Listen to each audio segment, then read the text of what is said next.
mission ce sera de l'aider, si possible, à l'emmener au bout de sa branche avant la fermeture de la galerie. Vous en sentez capable? Ouais? Alors vous allez mouliner, prenez la petite poignée, dans le sens des aiguilles d'une montre. On mouline, et là c'est parti, course folle du paresseux. Alors les constructeurs se sont amusés avec les mouvements de la tête, notamment parce qu'il a une particularité, le paresseux, il passe le plus clair de son temps dans les arbres, suspendu comme ça, la tête en bas. Je sais pas vous, mais vous imaginez quand même, pour regarder autour de soi, c'est pas très pratique. Lui, il a la chance d'avoir une vertèbre supplémentaire, donc il peut bouger sa tête beaucoup plus loin sur les côtés. Il a également le système digestif le plus lent du règne animal.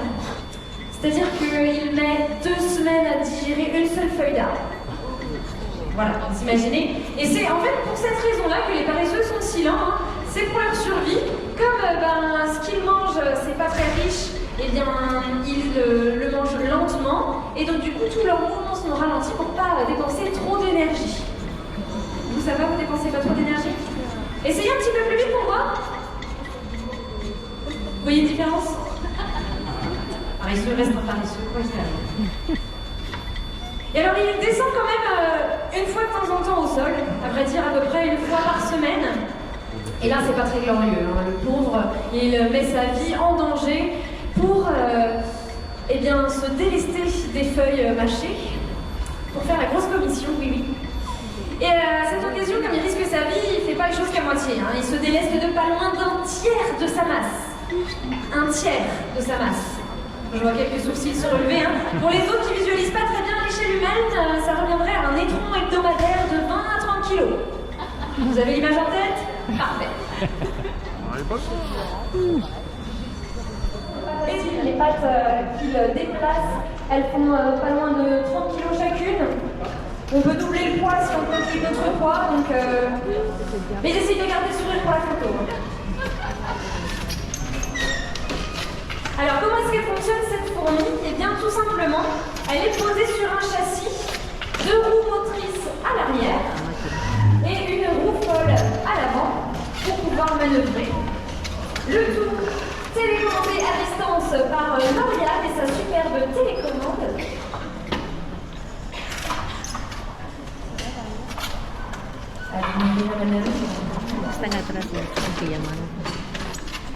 Et sur son dos, les marionnettistes peuvent agir sur les pattes latérales, les 3 personnes à l'avant agissent sur les pattes avant, la tête mise en peine, les mandibules de la fourmi.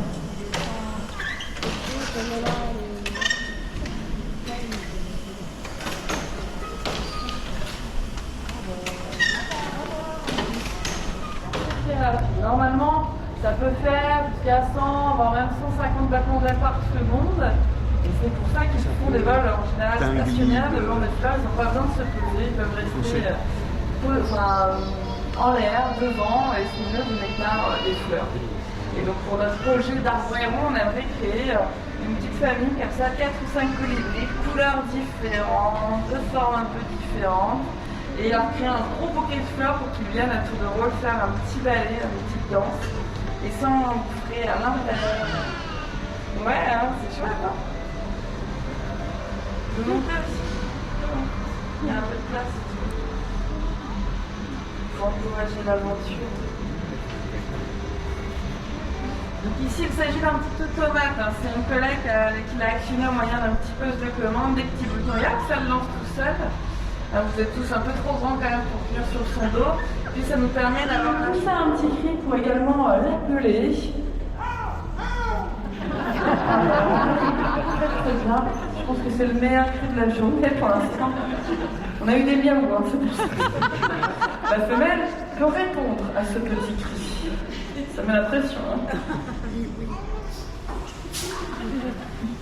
On sent un peu de réserve de la part de la femelle, mais ça viendra peut-être plus tard. Elle va le juger, le jauger, le regarder de bas en haut, de gauche à droite. Le mâle ne désespère pas, il va se mettre à sautiller en tournant autour de la femelle. Il faut savoir que le mâle s'entraînait pendant des mois et des mois sur cette danse, sur cette chorégraphie, donc lui aussi il est un peu stressé finalement.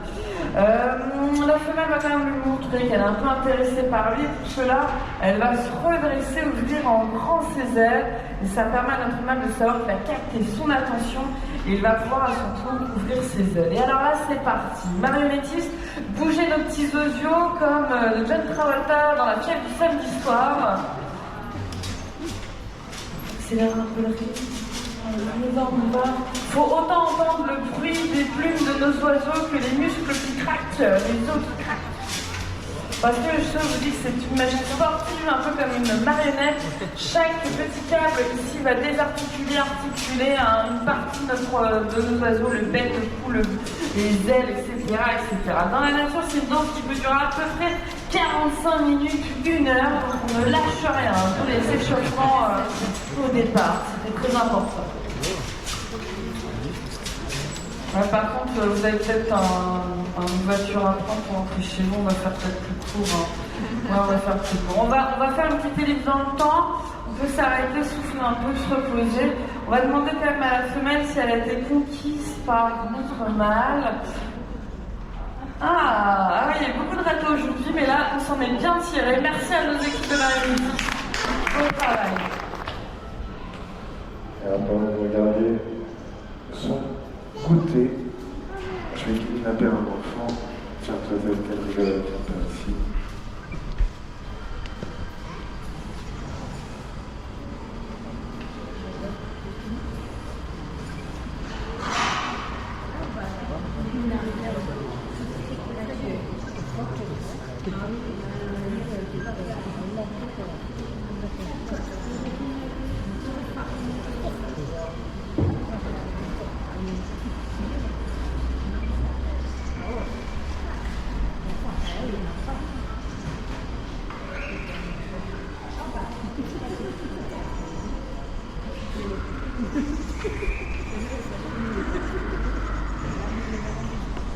Si là-bas, par contre, sinon tu vas te faire arracher la jambe par là. C'est ça? Super. Là, tu mets tes mains ici, tu vas me donner tes papiers, je te les rendrai après. Et pour commencer, tu vas pousser la manette de droite pendant 5 secondes. Vas-y, pousser vers la main. Ça s'arrête, tu la relâches, tu pousses l'autre, 5 secondes aussi. Et tu continues comme ça jusqu'à ce que tu arrives au bout du tube et que je te dis stop.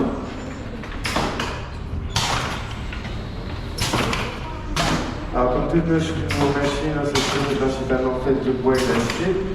Et ici, c'est privilégié dans la construction ce qu'on appelle des matériaux nobles. Là, le bois en est sur du tilleul. Oui, vous laissez volontairement la plupart des mécanismes apparents, ça fait en partie tout d'accompagner la machine. Ça permet notamment aux petits enfants qui viennent nombreux visiter la galerie d'avoir quelques notions de mécanique. Donc, si jamais plus tard, ils jouent comme mes collègues moi dans leur métier, ils puissent vraiment venir travailler ici. En termes de mécanique, on a deux moteurs pour la production, des moteurs électriques, on a tout à l'arrière. Et c'est des rampes pneumatiques pour le mouvement C.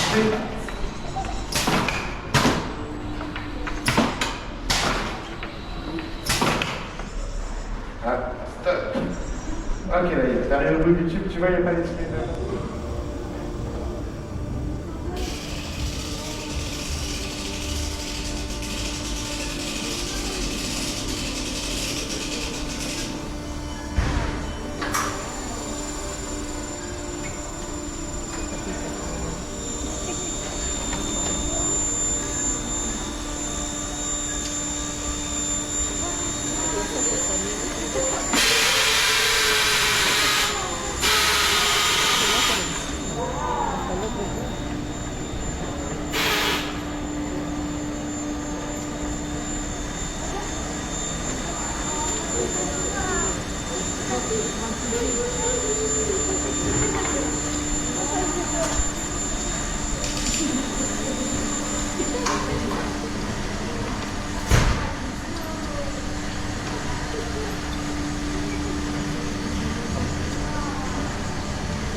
On va avoir 3 machinistes sur son dos pour la piloter. On a embarqué 2 personnes du public qui vont nous servir à tester la solidité des chaînes.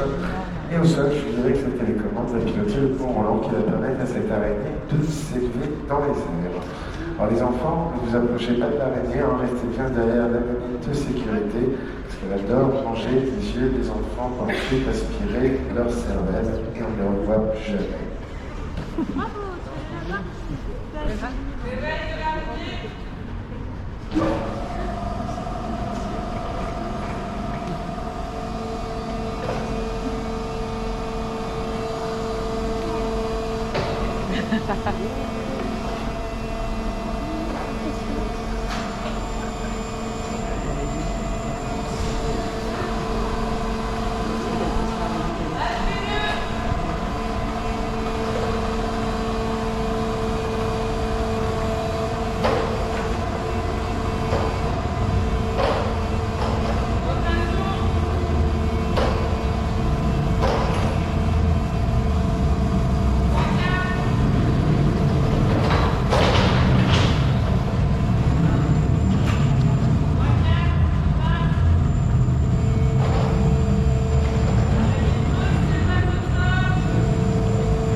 ceinture sur une 4L pour favoriser l'aérodynamisme de notre appareil.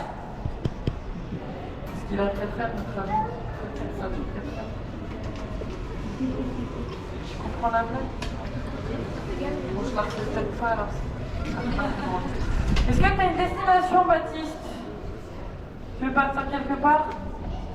Ou pas, hein? On peut demander l'avis du public. Ouais? Tu veux qu'il parte dans quelle direction? Vous avez une idée? Non, pas d'idée? Non? Une idée? Ah, c'est pas mal ça, on propose Nouvelle-Zélande. C'est un peu loin? Tu veux que je demande un autre avis ou on reste sur... On reste, ok. C'est parti. Attention, décollage. Dans 3, 2, 1, c'est parti. Direction la Nouvelle-Zélande, on peut faire des coucous au pilote. Oh là là, ouais. Un peu stressant comme ça que la Nouvelle-Zélande, c'est quoi? C'est plus de 20 heures de vol? C'est ça, hein? 25, ouais. Ouais, je sais pas si j'arrivera vraiment à la Nouvelle-Zélande, mais c'est bien de se mettre les deux briques. Alors pour l'instant, en départ du Nord, on annonce un ciel bleu. Enfin, il y a quand même quelques nuages, hein. Finalement, c'est pas plus spécial le ciel. C'est plutôt une grisaille nantaise. Petite grisaille nantaise, arrêtez de respirer, effectivement, on essaie de prendre un peu comme ici. Continuez la route, on continue. Malheureusement, pour ça, là, ça a parfait. Wouh! Ouais, non, ça a quelques petits orages. C'est pas possible de faire un vol. Ça donne des expressions very high-tech. Alors, je ne sais pas ce qui se passe, quand ça ne pas à se régler avec l'orage. Tu vois, c'est pas du tout en Nouvelle-Zélande. Ça doit avoir ça lève dans le petit peu. Oh là là, gros tempête de l'orage, c'est clair du vent, visibilité quasi nulle. Il va falloir penser à l'atterrissage urgent. Tu rentres en dessous, stabilise ton appareil, stabilise, et on va pouvoir dire ça. Et alors, notez les fois que vous êtes devant le seul avion, caractère 50 km, tenez la route. Belle performance. C'est chaud, hein, quand même. C'était pas 25 heures de vol, mais plutôt 25 secondes, mais c'est quand même impressionnant. Donc vu que c'est un avion qui peut s'écraser au plafond, tu connais le protocole. Petite position fétale de sécu, super, on va tenter de te faire redescendre. Verdict par le haut, par le bas, et c'est décevant. Alors ce sera un atterrissage tout ce qui est plus traditionnel par les voies basses. De roues au sol, la troisième également. Merci beaucoup Baptiste.